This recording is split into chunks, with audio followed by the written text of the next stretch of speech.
O projeto Interior foi um projeto contemplado por um edital de manutenção de grupos, de companhias e grupos de teatro, que era o maior do Brasil. Durante 2 anos nós tivemos a oportunidade de fazer uma pesquisa durante um ano inteiro e no ano seguinte fazer a montagem, né, derivada dessa pesquisa. O nome do projeto, Interior, era exatamente aquilo que nós buscávamos naquela época. O Bagaceiro já tinha 11 anos de estrada e nós estávamos percebendo que estávamos circulando mais pelo interior de outros estados do que pelo interior do nosso estado, o Ceará. Então nós conhecíamos muito mais as cidades do Rio Grande do Sul, as cidades de São Paulo, do que as cidades do nosso estado. Então isso para a gente estava começando a bater muito estranho.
Então, esse projeto nos obrigou, entre aspas, a entrar fundo no nosso estado. Então, escolhemos 4 cidades: Itarema, Tauá, Beberibe e Icó, e procuramos agrupamentos artísticos bem distintos para entender como é fazer arte nessas cidades, que no nosso olhar míope de artista de cidade grande parecia muito precário.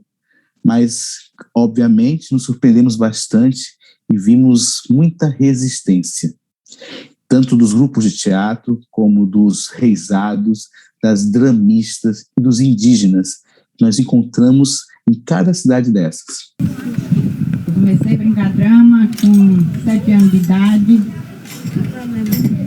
Fui ensinada pela Raimundinha Sena, foi a minha professora, a primeira professora de Aroeira. Ela foi ensinar lá na casa do meu pai, lá foi como surgiu o drama.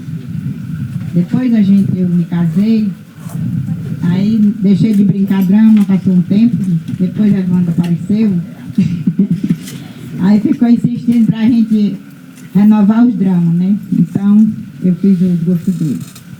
Sentei com a mãe dele, a tia, tudinho, as minhas amigas, sobrinhas, tudo, aí a gente começou a fazer o drama, minhas netas. E aqui estamos. As dramistas bateu mais fundo no nosso coração. Engraçado que o município de Beberibe, das 4 cidades, é o mais próximo de Fortaleza, né? Fica a 80 quilômetros da capital. Mas o distrito de Encruzilhada, onde nós encontramos a Casa das Dramistas, eram 6 quilômetros de terra batida interior do município adentro. Naquela época, fazia não mais do que 3 anos que tinha chegado a energia elétrica, então nós encontramos realmente muito forte essa questão do interior, das pessoas que vivem, dos vizinhos que estão entrando e saindo da casa dos outros. E passamos dias lá, né? Fizemos 3 visitas durante esses 2 anos. E teve um dia muito especial, que era o dia da padroeira de Encruzilhada. E uma das dramistas preparou um almoço para a gente. Durante esse preparo dessa comida que ela ia compartilhar com a gente, ela foi contando coisas da vida dela, né? Histórias trágicas, engraçadas, a vida, né? E isso bateu muito forte na gente, né? Esse sentimento, essa sensação, essa mulher aparentemente tão frágil, mas com tantas histórias tão fortes, como a vida de cada pessoa. E nós vimos essa manifestação, essas senhoras. E o que é o drama das dramistas? O drama das dramistas era um ritual de passagem no início do século passado, onde as crianças iam virar adolescentes perante a sociedade. Então, nos sítios, elas se apresentavam para os pais, para a família toda, cantavam músicas, recitavam poemas. E essa manifestação foi morrendo durante os anos. Aquelas adolescentes, hoje octogenárias, resolveram resgatar essa manifestação. E para a gente foi muito forte ver aquelas caras tão cheias de rugas, tão marcadas pelo tempo, resistindo, cantando músicas tão bonitas, músicas tão simples, mas músicas que atravessaram gerações, atravessaram centenas de anos, talvez. Então, para a gente, e está muito forte dentro do espetáculo, o verbo resistir, né? A resistência das dramistas, a resistência dos grupos de teatro daquelas cidades, a resistência dos indígenas que estavam lá resistindo numa disputa de terras, a resistência do reisado. Então, o verbo resistir foi muito bem personificado naquela beleza das dramistas. Então, o espetáculo foi muito influenciado pelo visual, pelas músicas e por esse contato, né, que as dramistas, esse contato maternal, de avó até, que as dramistas tão bem nos apresentou. A importância do espetáculo interior para a gente. Eu diria que não só a importância, para falar da importância do espetáculo, eu poderia falar não só do espetáculo em si, como a importância de tudo o que ele foi, porque a gente contou com o patrocínio da Petrobras para viver uma pesquisa de 2 anos, e foi o momento mais estável do grupo, em que a gente viveu uma pesquisa artística que a gente tinha condições, assim, de saber que o dia de amanhã, o mês que vem, estava garantido. Então a gente se lançou na pesquisa. E o interior, a gente vinha, alguns anos atrás, a gente tinha feito um espetáculo chamado Incerto, que era sobre os dilemas da gente, relativos ao fazer teatral, as incertezas todas, as dificuldades, enfim, o que é que estava pegando para a gente em termos de, sabe, em termos artísticos, o que é que a gente estava pensando, qual o assunto que nos interessava naquele momento e como isso se tornava teatro, né? Enfim, a gente estava aprendendo também a ser grupo, a ser maduro, né? E com o interior a gente saiu desse foco autocentrado e partiu para essas indagações com outros artistas que a gente viajou pelo interior ao encontro de vários outros artistas de manifestações, né, diferentes, com poéticas diferentes da nossa, e foi entender o vínculo deles com a arte. E a princípio, né, o que a gente partia da ideia de diferença, né, deles para a gente se encontrou muito, a gente aprendeu muito, a gente entendeu que essa sabedoria e essa arte que eles fazem está muito à frente do que a gente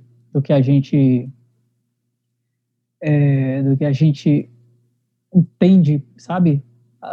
Pelo tipo de raciocínio da gente que tem essas ondas, né? É o pós-dramático, é o performático, é esse e aquele. Eles são tudo isso muito antes das palavras existirem.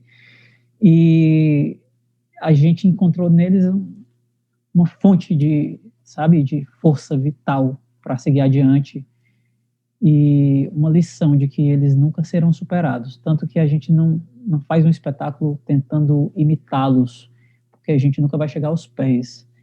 O que a gente viu de um nível assim, de sabedoria, de raiz, de beleza, que realmente foi arrebatador.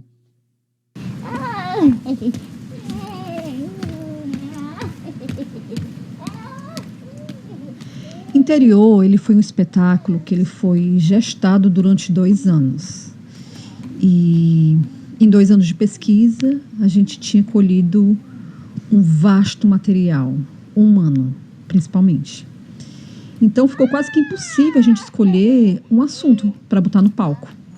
E quando foi decidido focar na figura da avó, e essa figura, né, esse objeto de trabalho, a avó, foi muito por influência do Maurice Durousier, que nos ajudou, estava com a gente durante todo o processo de pesquisa, né, nessas viagens, junto, discutindo, trocando, dialogando.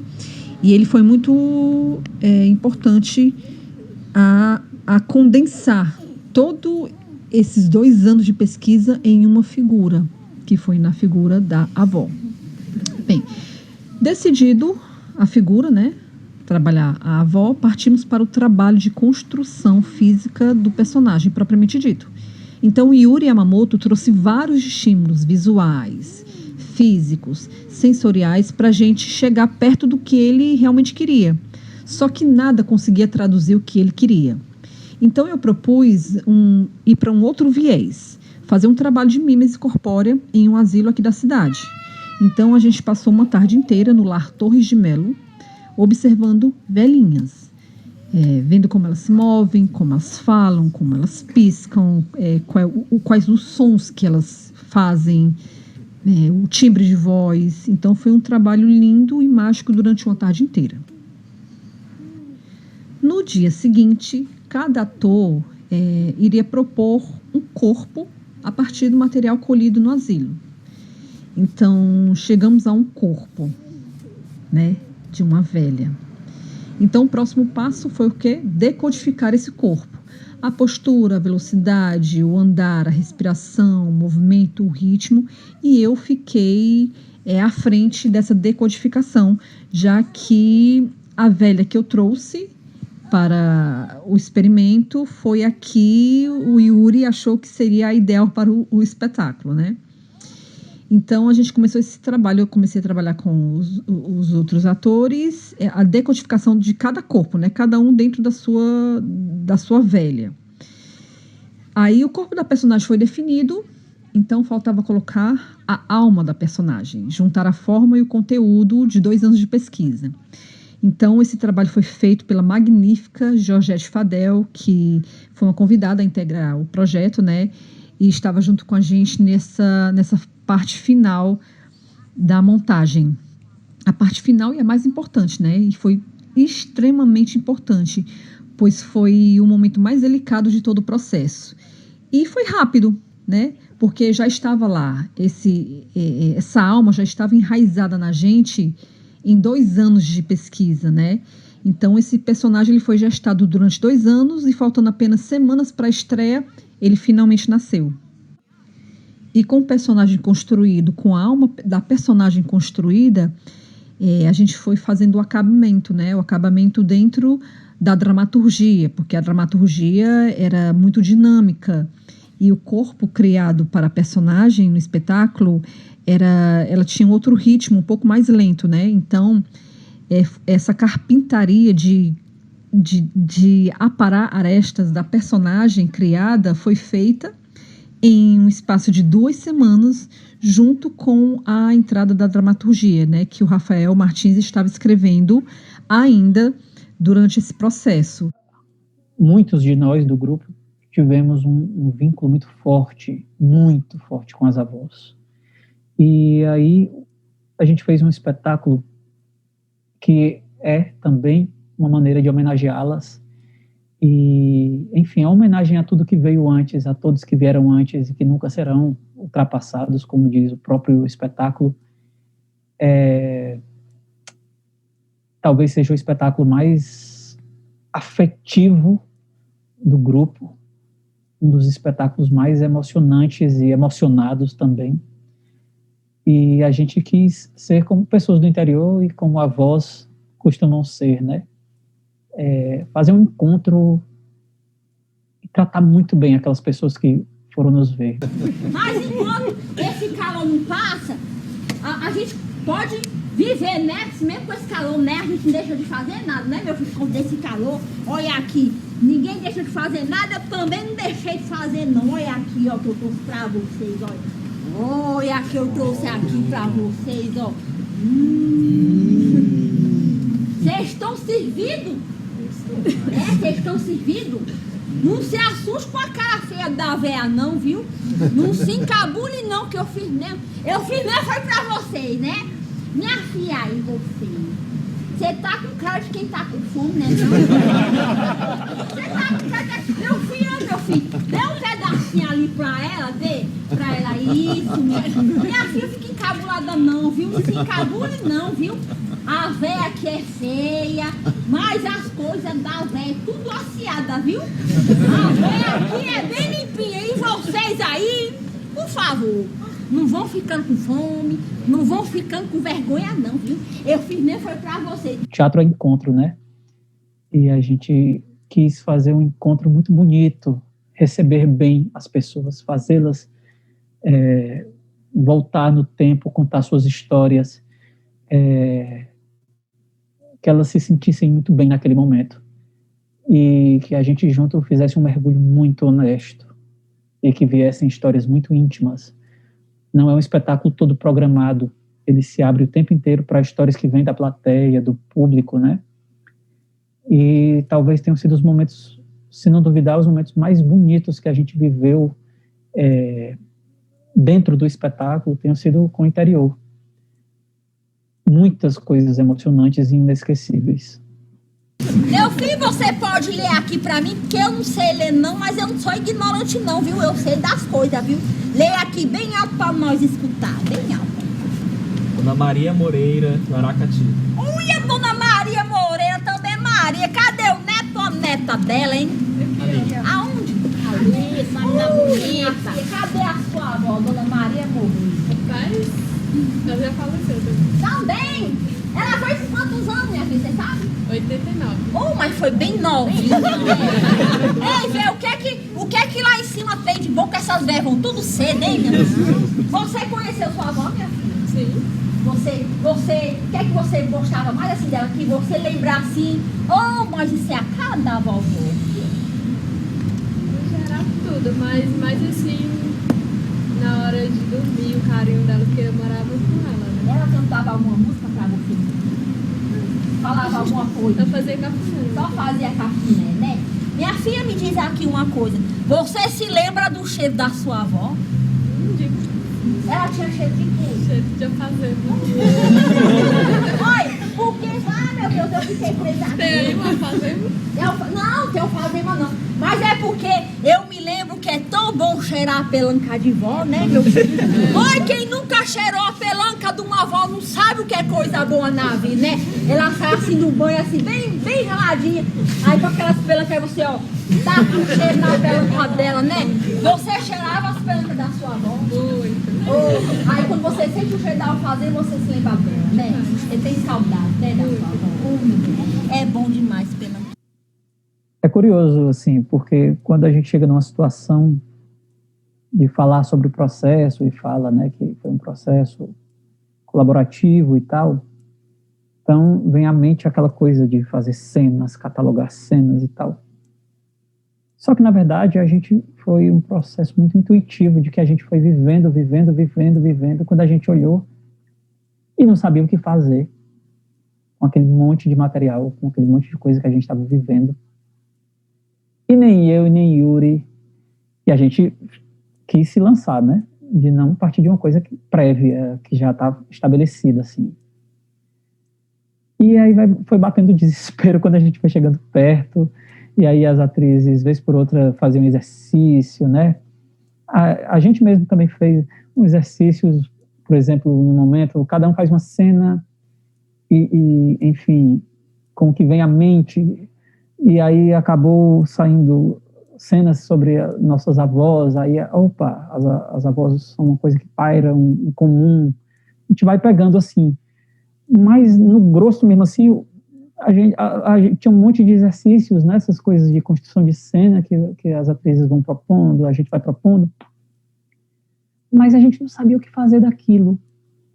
E aí vai chegando perto a estreia e a gente vai se desesperando, e de uma hora para outra, né, a gente chega, bate uma coisa e a gente tem uma ideia que tem ideias assim, né, eu começo a produzir ali, o Yuri vai produzindo imagens, eu vou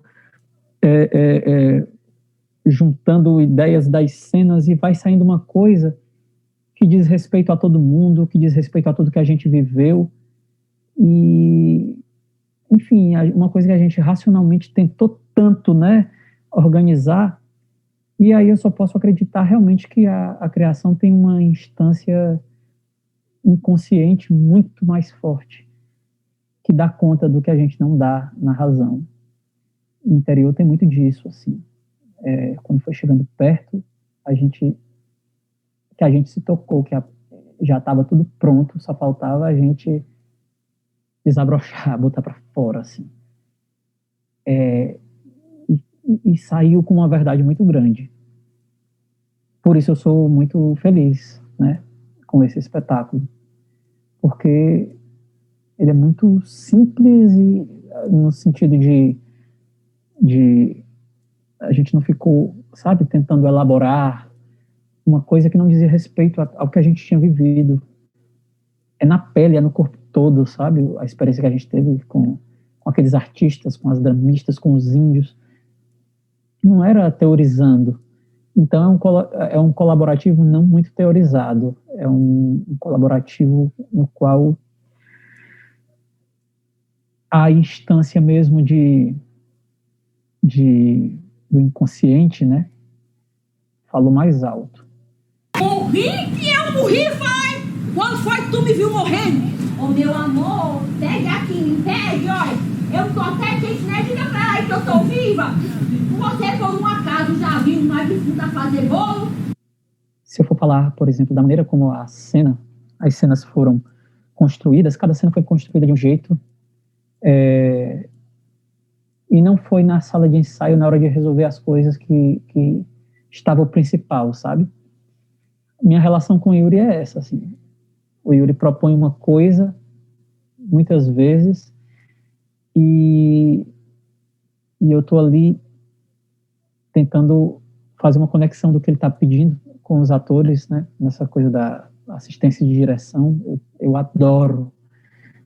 Para o Yuri, às vezes, é um pouco cansativo trabalhar com ator, entanto ele é exímio com a criação das imagens e tal, e aí ele dá um norte e ele pede que eu vá atrás, mergulhar na sala de ensaio com os atores, e isso para mim foi fantástico.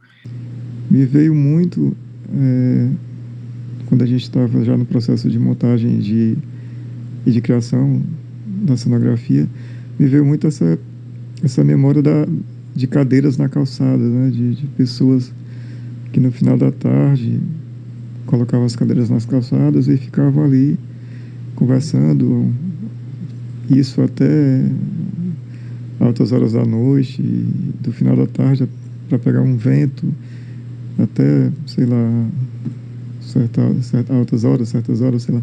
E isso era muito recorrente, né? Até um tempo desse, ainda tem lugares que isso ainda é possível, né? É visto ainda, né? E isso é muito legal, muito bonito, porque é o presencial, né? Então essas arquibancadas dispostas uma frente à outra, com um corredor mínimo de distância entre uma e outra, faz com que as pessoas fiquem bem próximas, se olhem, né? E tá todo mundo junto ali, não tem limite entre as atrizes e a plateia, né? É uma coisa só, é um corpo só ali. É uma respiração única, uma voz única. E quem está do lado das atrizes, quem está na arquibancada, é o público, né, que está ali, compartilha também suas histórias também, é protagonista também do espetáculo também. Do processo criativo que a gente viveu do espetáculo interior, o que é que fica para a vida? Uma coisa é óbvia, assim, ficam pessoas, uma vastidão de lembranças e de uma infinidade de conhecimentos, a certeza de que a gente sabe muito pouco. Há um vínculo, pessoas que se vinculam ao fazer artístico. Quando a gente reclama tanto, às vezes, de algumas coisas do dia a dia, eu vejo assim uma cor, uma vontade, um brilho, sabe, ao fazer dessas pessoas diante de condições tão difíceis, que a arte parece estar tão distante. Essas pessoas são uma fonte de riqueza tão grande, de ânimo com a vida e com a arte, que eu não tem como, depois de tudo isso, você voltar para uma sala de ensaio e não respeitar muito o fazer teatral. Porque às vezes a gente vai sendo engolido pelo dia a dia, pelo trabalho, pelos dilemas, pelos problemas, pela vida de incerteza, de instabilidade. E a gente, acho que com o interior, aprendeu muito também a valorizar, a entender a força da arte dentro da vida, né? E o que vai ficar é a beleza do que a gente construiu. Então, eu volto ao tema, né, de resistir, de não sucumbir. Acho que o interior também é uma lição disso, de que a gente tem uma responsabilidade de honrar mesmo. A gente tem uma história para honrar, uma luta para honrar, que é a luta de tornar a vida mais bonita e tornar a vida mais potente. Ou seja, a gente tem que levar adiante a arte. Não tem outra palavra, né? A arte é a nossa bandeira. E na nossa arte tem que ir tudo que a gente viu de bonito na vida. Assim como na arte dessas pessoas, que vai o interior inteiro com elas, e o interior é um universo. Olha aí, mesmo nessa hora, hein? Que a Zé começou a se empolgar. E ela começou a se esquecer que tava toda doída e que não podia mais dançar. E foi mesmo nessa hora que ela se transformou. Ela virou moça de novo. E ela virou a maior estrela daquela festa. E nenhuma outra estrela podia apagar o brilho dela.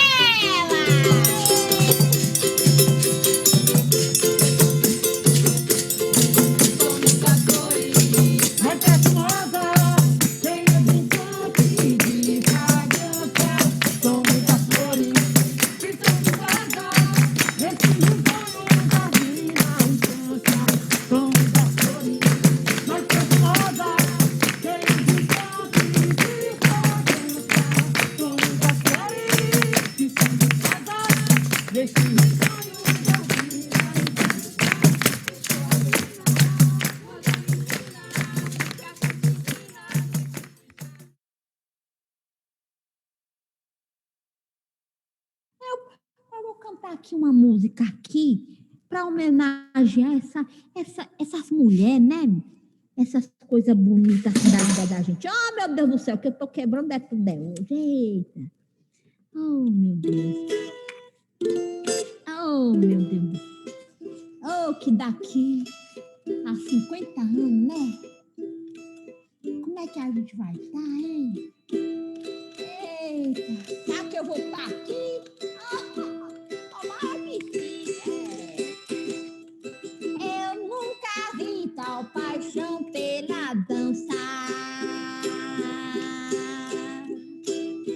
Num salão onde encontrei um bom par.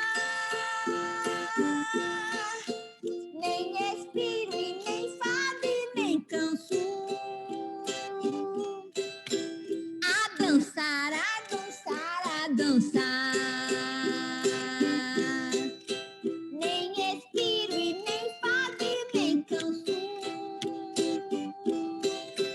A dançar, a dançar, a dançar. Eu girando nas asas da valsa. E meus passos num tal chique tem. Entre os pares sou eu que realço. Danço bem, danço bem, danço bem. Entre os pares sou eu que realço. Danço bem, danço bem, danço bem. Quando eu morrer, que chegar lá no céu, que São Pedro vier perguntar o que foi que fizeste na terra. Foi dançar, foi dançar, foi dançar.